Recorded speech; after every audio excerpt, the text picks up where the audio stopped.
The scream pierced through the sound of crashing waves, jolting Adam Yates from his peaceful moment watching his 6-year-old daughter, Lily, build an elaborate sand castle.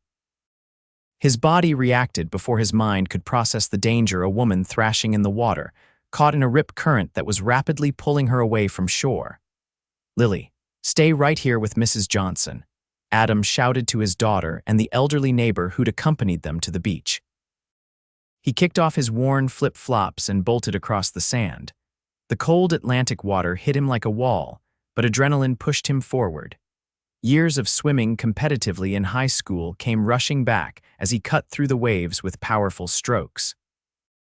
The woman's head disappeared beneath the surface, then reappeared, her arms flailing desperately. "I'm coming," Adam called out, pushing his tired body harder.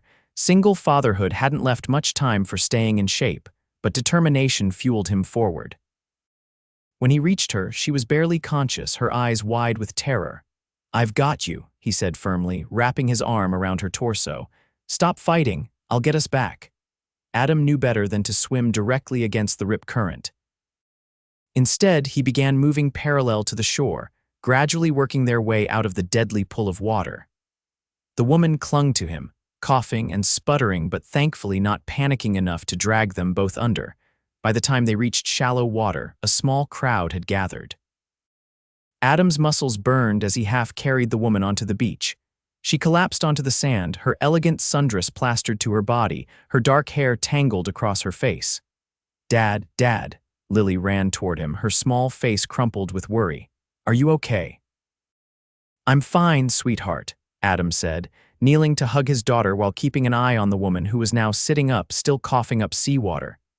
"You saved me," the woman said, her voice hoarse. She pushed her wet hair back, revealing a striking face with high cheekbones and deep brown eyes.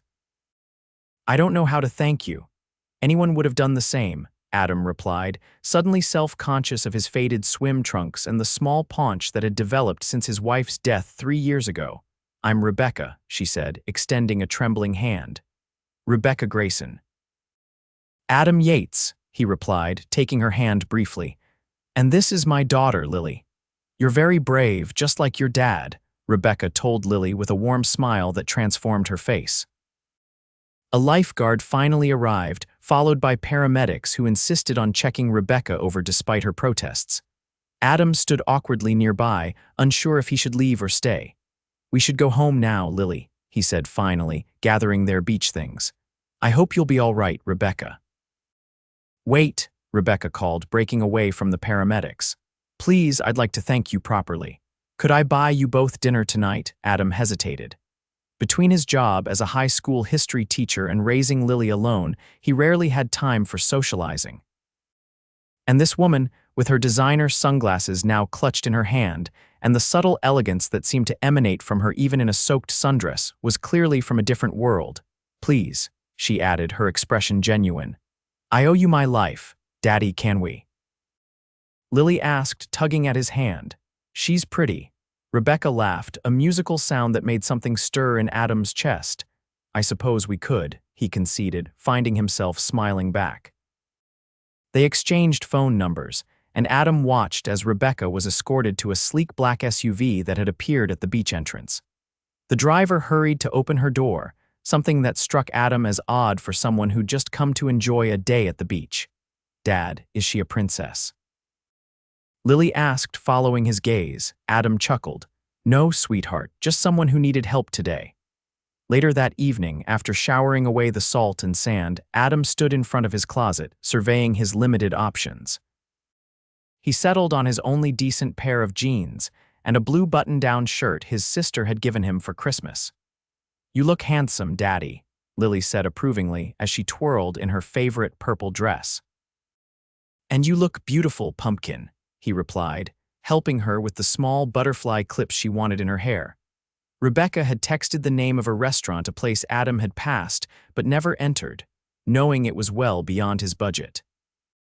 When they arrived, she was waiting outside, transformed from the bedraggled woman he'd pulled from the ocean. Her dark hair fell in smooth waves around her shoulders, and she wore a simple but elegant black dress that hinted at a figure that made Adam's mouth go dry. "You came," she said, her smile genuine as she bent to greet Lily. I'm so glad. The restaurant's maitre d' greeted Rebecca by name, leading them to a secluded table with a view of the harbor. Adam tried not to visibly react to the prices on the menu. Order anything you'd like, Rebecca said, noticing his discomfort. This is my treat, remember. Throughout dinner, Adam found himself increasingly drawn to Rebecca. She spoke to Lily with genuine interest, asking about her school and hobbies, never talking down to her. When Lily mentioned her mother was in heaven, Rebecca's expression softened with empathy. My parents died when I was 21, she confided. It changes you, doesn't it? Adam nodded, surprised by her candor. It does. Lily was only 3 when Kate passed, cancer, he added quietly. Rebecca reached across the table and briefly touched his hand.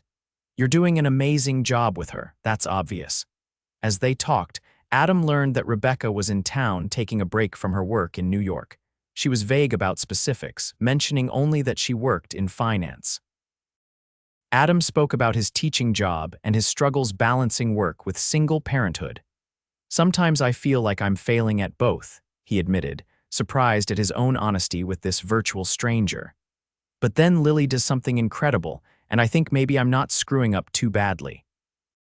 Rebecca laughed. I'd say saving drowning women while simultaneously being a devoted father puts you firmly in the not screwing up category.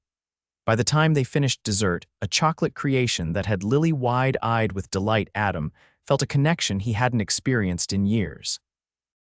Rebecca insisted on having her driver take them home, and Adam was too practical to refuse the offer on a night when Lily was clearly tired. Standing at his modest apartment door, Adam felt suddenly self-conscious. Thank you for dinner. It was unexpected. I'm the one who's grateful, Rebecca replied. She leaned forward and kissed his cheek, the scent of her perfume momentarily overwhelming his senses. I'd like to see you again, Adam, both of you. Before he could process what was happening, she was walking back to her waiting car, leaving Adam standing in his doorway with his fingertips touching the spot where her lips had brushed his skin. Over the next 2 weeks, Rebecca became a fixture in their lives. She joined them for a day at the small local aquarium, laughing as Lily pressed her face against the glass of the shark tank. She appeared at Adam's apartment with takeout when he mentioned being too tired to cook after a long parent-teacher conference night. She even attended Lily's school play, bringing flowers for the young actress and sitting beside Adam as they watched Lily's 3 lines as a dancing sunflower. Adam found himself opening up to Rebecca in ways he hadn't with anyone since Kate. Late one night, after Lily had fallen asleep during a movie marathon at his apartment, they sat talking on his worn couch. I was so angry after Kate died, he confessed. Not at her, never at her, but at the universe, I guess. She was only 32, we had all these plans. Rebecca nodded, her eyes reflecting understanding. Grief doesn't follow a timetable. My therapist spent years trying to convince me of that. You've been seeing a therapist? Adam asked, surprised. Since my parents died, she admitted. They were everything to me. When I lost them in the accident, I threw myself into work. It was easier than feeling the pain. As they talked, Adam noticed Rebecca glancing occasionally around his small apartment, not with judgment, but with curiosity. She seemed genuinely interested in the family photos on the walls, the bookshelves overflowing with his history books and Lily's colorful children's stories. Your home feels lived in, loved, she said softly. Mine is. Perfect. Too perfect, probably. The decorator did an amazing job, but sometimes I walk through the rooms and feel like I'm in a museum. Adam wanted to ask more about her life in New York, but something in her expression made him hesitate. There was a vulnerability there, as if she was grateful for his lack of questions. Instead, he found himself leaning closer, drawn by something he couldn't name. When they kissed, it felt both inevitable and shocking, like coming home to a place he'd never been before. The following Saturday, Rebecca invited them to join her for a picnic. Adam was surprised when her driver took them not to a public park, but to a private beach access point, where Rebecca led them down a winding path to a secluded cove. How did you find this place? Adam asked, helping her spread a blanket on the sand. I'm renting a house just up there, she said, gesturing vaguely toward the cliff above them, where Adam could just make out the edge of what appeared to be a substantial property. "Renting," he repeated, raising an eyebrow. "Must be some rental." Rebecca busied herself with the picnic basket. "It belongs to a friend who owed me a favor. Now, who wants lemonade?" As the afternoon progressed, Lily convinced Rebecca to help her hunt for seashells, and Adam watched them from the blanket, a strange feeling of contentment washing over him. Rebecca's laughter mingled with his daughter's, carried on the sea breeze. When they returned, Lily's hands full of treasures and Rebecca's expensive linen pants rolled up to her knees and damp at the edges, Adam knew he was in trouble. He was falling in love with her. The realization both thrilled and terrified him. Rebecca was clearly temporarily a New Yorker on vacation, living in a world he couldn't begin to understand. Yet when she caught his gaze and smiled, he couldn't help but hope. That evening, after Lily had fallen asleep in the back seat of Rebecca's car, Adam finally asked the question that had been nagging at him. "How much longer are you staying? In town, I mean." Rebecca was quiet for a moment. "I was supposed to return to New York next week, but I'm reconsidering." "Because of us?" Adam asked, hating the vulnerability in his voice. "Because for the first time in years I feel like myself," she answered, taking his hand. "Not Rebecca Grayson, she stopped abruptly. Just Rebecca." 2 days later, Adam was grading papers at his kitchen table when his phone rang. It was Rebecca, her voice tight with tension. "Adam, I'm so sorry, but I have to go back to New York tonight. There's an emergency with work." "Tonight," he repeated, disappointment washing over him. "I thought you said next week." "I know, and I'm sorry. I wouldn't go if it wasn't important." She paused. "I'd like to see you before I leave. Can I come by?" An hour later, Rebecca arrived at his door, dressed in a tailored suit that emphasized her transformation from the casual woman he'd come to know to someone altogether more polished and professional. "You look." He trailed off, unsure of what to say. "Different," she finished for him with a sad smile. "This is work me, not my favorite version." Lily ran to hug her, and Rebecca knelt to embrace the child, whispering something in her ear that made Lily giggle and run to her room. "What did you tell her?" Adam asked. "That I have a special mission for her to draw me the best picture ever, so I can take it with me to New York." Rebecca's eyes glistened with unshed tears. "Adam, there's something I need to tell you." Before she could continue, his phone rang. It was Mrs. Johnson, his elderly neighbor, calling with an emergency. Her husband had fallen and needed help until the ambulance arrived. "Go," Rebecca urged. "We'll talk when you get back." The crisis with the Johnsons took longer than expected. By the time Adam returned, it was past Lily's bedtime, and he found his daughter asleep in her room with a detailed drawing of 3 stick figures: a tall man, a small girl, and a woman with what appeared to be a crown on her bedside table. Rebecca was gone, but she'd left a note on his kitchen counter. "Adam, I'm sorry I couldn't wait. Things are complicated right now, but what I feel for you and Lily isn't. I'll call when I can. Rebecca." A week passed with no word from Rebecca. Adam tried calling her cell phone, but it went straight to voicemail. He told himself it was for the best they lived in different worlds. After all, but the explanation rang hollow, especially when he had to wipe away Lily's tears as she asked daily when Rebecca would return. 10 days after Rebecca's departure, Adam was supervising lunch duty at school when a colleague rushed up to him, phone in hand. "Adam, isn't this your friend?" she asked, showing him a news article on her screen. "The one you mentioned meeting at the beach." Adam stared at the photo accompanying the headline. "Grayson Global CEO takes medical leave following near-death experience." There was Rebecca, looking severe in a business suit, standing at a podium in front of a corporate logo. Rebecca Grayson, 34, billionaire CEO of Grayson Global, announced today she will be taking a temporary leave of absence following what company sources describe as a serious accident during a private vacation. Adam read, his stomach dropping. Under Grayson's leadership, the multinational investment firm has tripled its market value since she took over following the tragic deaths of founders Robert and Ellen Grayson 6 years ago. Billionaire CEO. The words echoed in Adam's mind as pieces fell into place: the driver, the private beach access, her vague descriptions of working in finance. He handed the phone back to his colleague, his mind racing. "Adam," she asked, concerned. "Are you okay?" "I'm fine," he replied automatically. Just surprised. That evening, after putting Lily to bed, Adam sat at his computer, researching Rebecca Grayson.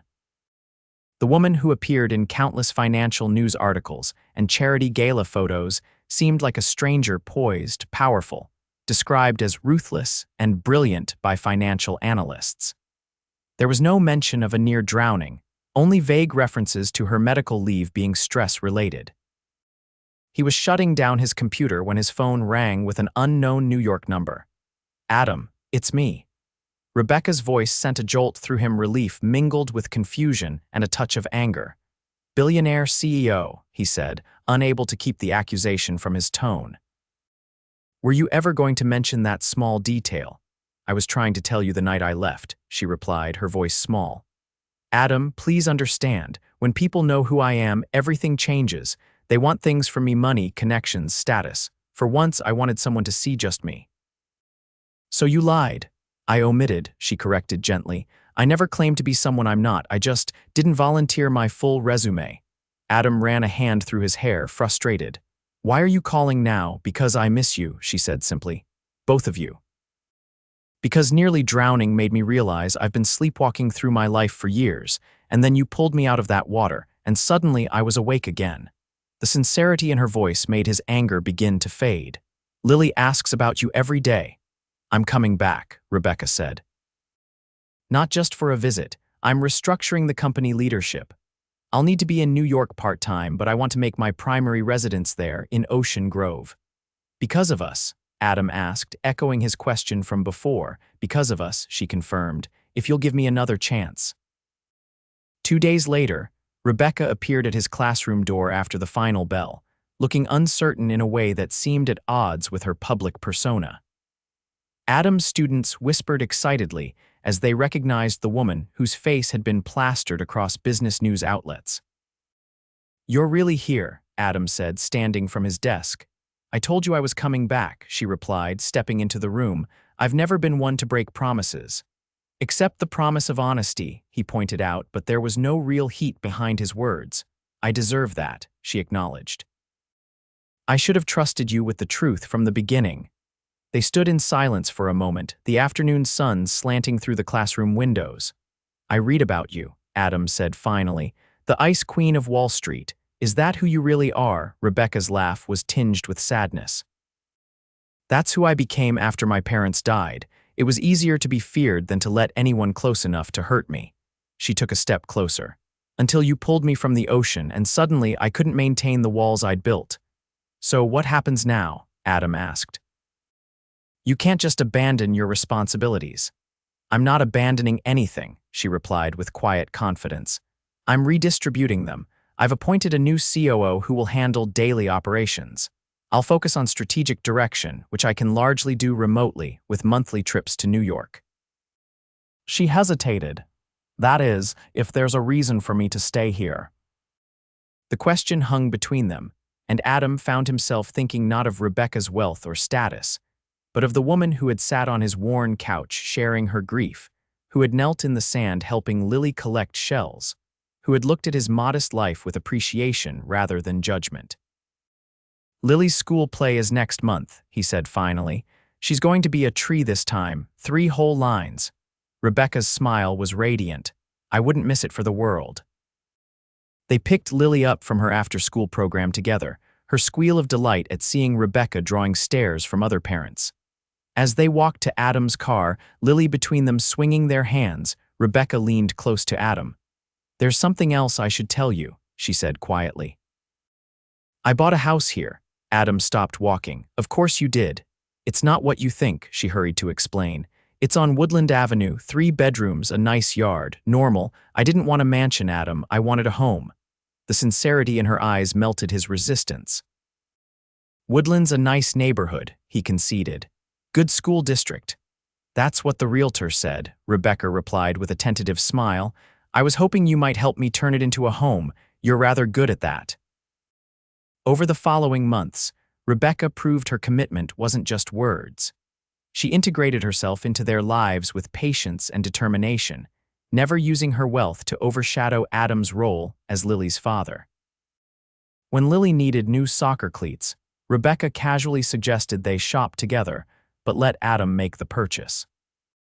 When he struggled with end-of-semester expenses, she found subtle ways to ease the burden, bringing groceries for dinner, offering to take Lily for a weekend so he could catch up on grading. The inevitable media attention their relationship attracted was handled with Rebecca's characteristic efficiency. A short, dignified statement about her personal life being private was issued, and when photographers appeared in Ocean Grove, her legal team swiftly intervened. "I've spent my adult life protecting my privacy," she explained when Adam expressed surprise at how quickly the attention faded. "It's the one advantage of being the Ice Queen. People are actually a little afraid of me." Adam laughed. "I find that hard to believe, especially after seeing you let Lily paint your nails that fluorescent green color." 6 months after Rebecca's return, Adam found himself standing in her kitchen, as she insisted on calling it, though he maintained his apartment for Lily's stability. The house on Woodland Avenue had indeed become a home, with Lily's artwork prominently displayed alongside elegant furnishings and Adam's history books, finding places among Rebecca's business tomes. Rebecca was stirring pasta sauce, having discovered a surprising passion for cooking now that she had time to learn. The domesticity of the scene struck Adam suddenly how natural it felt to be here with her, how seamlessly she had woven herself into their lives. "Move in with me," Rebecca said abruptly, turning from the stove. "Both of you, for real, not just weekends and dinner visits." Adam looked at her, taking in the woman who had gone from mysterious drowning victim to girlfriend to essential part of their family. "Are you sure? Your life is complicated enough without what? The people I love most in the world." She set down her wooden spoon and approached him. "Adam, do you know what I was doing the day I nearly drowned?" He shook his head. "I was contemplating the absolute emptiness of my success," she said softly. "I had everything and nothing. Then I nearly died, and this incredible man saved me and showed me what actually matters." She took his hands in hers. "I don't want to spend another night without you and Lily under the same roof." That night, after Lily was asleep in the room that had gradually accumulated her belongings over months of visits, Adam and Rebecca sat on the porch swing, looking at the stars. "There's something I've been wondering," Adam said, his arm around her shoulders. "That day at the beach, what made you go swimming alone? You told me later you barely knew how to swim." Rebecca was quiet for a moment. "I'd just received news that my board was considering replacing me." "Too cold, too isolated, not collaborative enough," she laughed softly. "They weren't wrong. I went to the beach to clear my head, saw people enjoying the water, and thought maybe I needed to stop being so controlled all the time. So you just walked into the ocean. Not your wisest business decision, but it led me to you," she pointed out, turning to face him. "So I'd say it was the best decision of my life." Adam kissed her then, still marveling at how this extraordinary woman had crashed into his ordinary life and transformed it without diminishing what was already there. 1 year to the day after Adam had pulled Rebecca from the ocean, they returned to the same beach with Lily.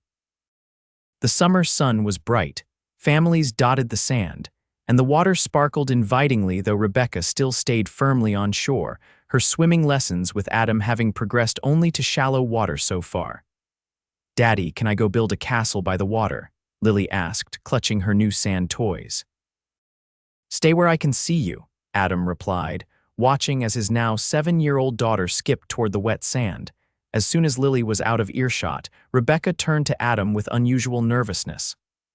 "I have something for you," she said, reaching into her beach bag. She pulled out a small box, not the jewelry kind as he had momentarily feared, but something that looked homemade. Inside was a piece of sea glass, polished smooth by the ocean and wrapped in silver wire as a pendant. "It's from right here," she explained. "From this beach. I had it made into this because..." She took a deep breath. "Because I want to ask you something, and I wanted a symbol of where our story began." Adam looked at her questioningly. "I know it's traditionally the man who asks," Rebecca continued, her confidence faltering slightly. But we've never been traditional. Adam Yates, will you marry me? For a moment, Adam couldn't speak, then he started to laugh. Rebecca's expression fell. That's not the response I was hoping for. No, no, Adam said quickly, reaching for his own bag. It's just, he pulled out a small velvet box. I was planning to ask you today. It was Rebecca's turn to be speechless as Adam opened the box to reveal a simple but elegant diamond ring. I've been saving for months, he admitted. It's not what you're used to, but it's perfect, Rebecca whispered, tears filling her eyes. So, is that a yes? Only if it's a yes from you two, he replied, his own eyes suspiciously moist. Yes, they said in unison, and then they were laughing and kissing until Lily's voice interrupted them. Are you guys getting married? She asked, hands on her hips in a pose that reminded Adam eerily of her mother. Because Tommy at school says when grown-ups kiss like that, they get married. Adam looked at Rebecca, who nodded with a smile. Yes, sweetheart, he told his daughter, if that's okay with you. Lily considered this seriously for a moment. Does this mean Rebecca will be my mom now? A shadow of uncertainty crossed Rebecca's face. This was territory they hadn't fully navigated yet. No one could ever replace your mom, Adam said gently. But Rebecca will be your stepmom, which is its own special thing. Like a bonus mom, Rebecca suggested carefully. Lily's face broke into a wide smile. I like that, a bonus mom. She threw her arms around Rebecca's waist. Does this mean we get to live in the pretty house all the time now, if that's what your dad wants? Rebecca replied, looking at Adam with such love that he felt his heart might burst. It's what I want, he confirmed, pulling them both into an embrace. 6 months later, they were married in a small ceremony on the beach where they had first met, with Lily serving as both flower girl and ring bearer. Adam's students and colleagues mingled with Rebecca's business associates, creating an unlikely but harmonious gathering. At the reception, held at their home on Woodland Avenue, Rebecca's newly appointed COO raised a toast. To the woman who taught me that sometimes you have to nearly drown to learn how to breathe.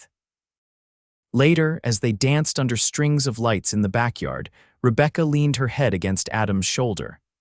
Do you ever wonder what would have happened if I hadn't gone into the water that day? She asked. I try not to think about it, Adam replied, holding her closer. But I'm grateful every day that I was there when you did. My very own hero, she murmured, saving drowning billionaires in his spare time. Adam laughed. Just the one billionaire, I'm strictly a one rescue man. As the night wound down, they stood with Lily between them, watching guests depart. The little girl yawned widely, leaning against Rebecca's side. Time for bed, I think, Adam said, bending to lift his sleepy daughter. Wait, Lily protested through another yawn. I need to ask something important. What is it, sweetheart? Rebecca asked, smoothing Lily's hair. Now that you're married, Lily said seriously, can I have a baby brother or sister? Adam and Rebecca exchanged startled glances over Lily's head, then broke into matching smiles. We'll see, Adam said, a promise in his voice as he met Rebecca's eyes. We certainly will, Rebecca agreed, taking his hand. As they walked together into their home, the struggling teacher who had once pulled a drowning woman from the sea, the billionaire CEO who had found her heart again in the most unexpected place, and the little girl who had helped bring them together, the future stretched before them, as vast and full of possibility as the ocean itself.